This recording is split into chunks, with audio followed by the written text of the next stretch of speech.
வணக்கம் நண்பர்களே, இந்த வீடியோவில் எதை பற்றி பார்க்க போகிறோம் அப்படின்னா, சிலிண்டர் குறித்து ஒரு முக்கியமான அறிவிப்பானது வெளியிடப்பட்டிருக்கு. என்ன அறிவிப்பு, என்ன சொல்லியிருக்காங்க அப்படின்னு இந்த வீடியோவில் பார்க்கலாம். ஸோ வீடியோவை ஸ்கிப் பண்ணாமல் கடைசி வரைக்கும் பாருங்கள். அதுக்கு முன்னாடி நீங்கள் நம்ம சேனலுக்கு புதுசாக வரீங்க அப்படின்னா மறக்காமல் சப்ஸ்கிரைப் பண்ணிவிடுங்க. அப்படியே பக்கத்தில் இருக்கக்கூடிய பெல் பட்டனை கிளிக் பண்ணிவிடுங்க. அப்போ இது போன்ற முக்கியமான தகவல் போது நோட்டிஃபிகேஷனாக உடனுக்குடன் வரும். வாங்க வீடியோக்குள்ளே போகலாம். இந்தியாவில் தொடர்ந்து 4வது வாரமாக எல்பிஜி தட்டுப்பாடு நீடிக்கிறது. இந்தியா தனக்கு தேவையான எல்பிஜியின் 60% வளைகுடா நாடுகளிலிருந்து தான் கொள்முதல் செய்கிறது.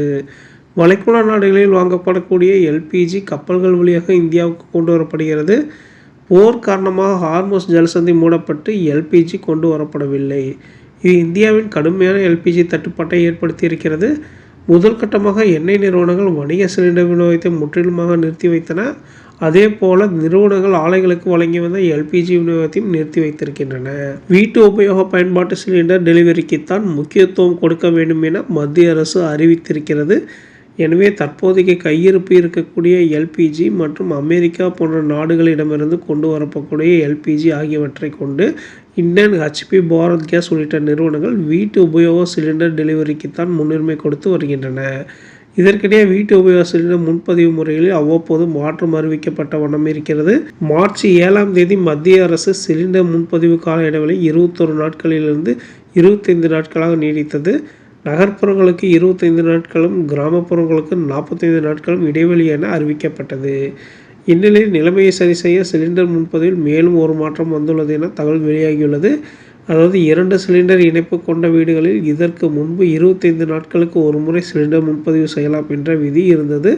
அதனை தற்போது 35 நாட்களாக நீடித்து அரசு உத்தரவு பிறப்பித்திருக்கிறது என தகவல் பரவியது.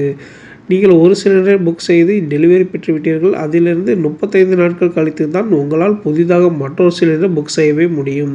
குறிப்பாக பிரதமர் உஜ்வாலா யோஜனா திட்டத்தின் கீழ் சிலிண்டர் இணைப்பு பெற்றுள்ள வாடிக்கையாளர்களுக்கு 20 நாட்களுக்கு ஒரு முறை சிலிண்டர் முன்பதிவு செய்யலாம் என இருந்த இந்த விதிமுறை தற்போது 45 நாட்களாக நீட்டிக்கப்பட்டிருக்கிறது என்றும் தகவல்கள் கூறப்படுகிறது. அதாவது உஜ்வாலா திட்டத்தில் கேஸ் இணைப்பு பெற்றவர்கள் 45 நாட்களுக்கு ஒரு முறை தான் சிலிண்டர் முன்பதிவு செய்ய முடியும் என சொல்லப்பட்டது. எல்பிஜி தட்டுப்பாடு நீடிக்கும் நிலையில் அனைத்து வாடிக்கையாளர்களுக்கும் சீரான முறையில் எல்பிஜி விநியோகம் செய்யப்பட வேண்டும் என்ற நோக்கத்தில் அரசு இப்படி ஒரு நடவடிக்கை எடுப்பதாக தகவல் வெளிவந்தது.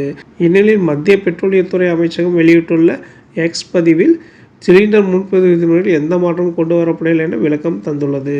தற்போது நகர்ப்புறங்களில் சிலிண்டர் முன்பதிவுக்கான இடைவெளி காலம் 25 நாட்கள், கிராமங்களுக்கு 45 நாட்கள்.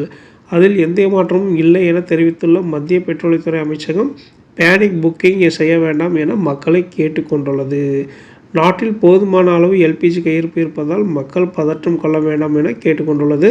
ஆனால் பாரத் கேஸ் வாடிக்கையாளர்களுக்கு 30 நாட்களுக்கு ஒரு முறை தான் சிலிண்டர் முன்பதிவு செய்ய முடியும் என தங்களுடைய செயலிலேயே காட்டுவதாக கூறுகின்றனர். இன்னும் பல நகரங்களிலும் முன்பதிவு செய்து 10 நாட்களுக்கு மேலாகியும் சிலிண்டர் டெலிவரி கிடைக்கவில்லை. குடோனில் வந்து எடுத்து செல்லும்படி விநியோகஸ்தர்கள் கூறுவதாக வாடிக்கையாளர்கள் புகார் தெரிவிக்கின்றனர்.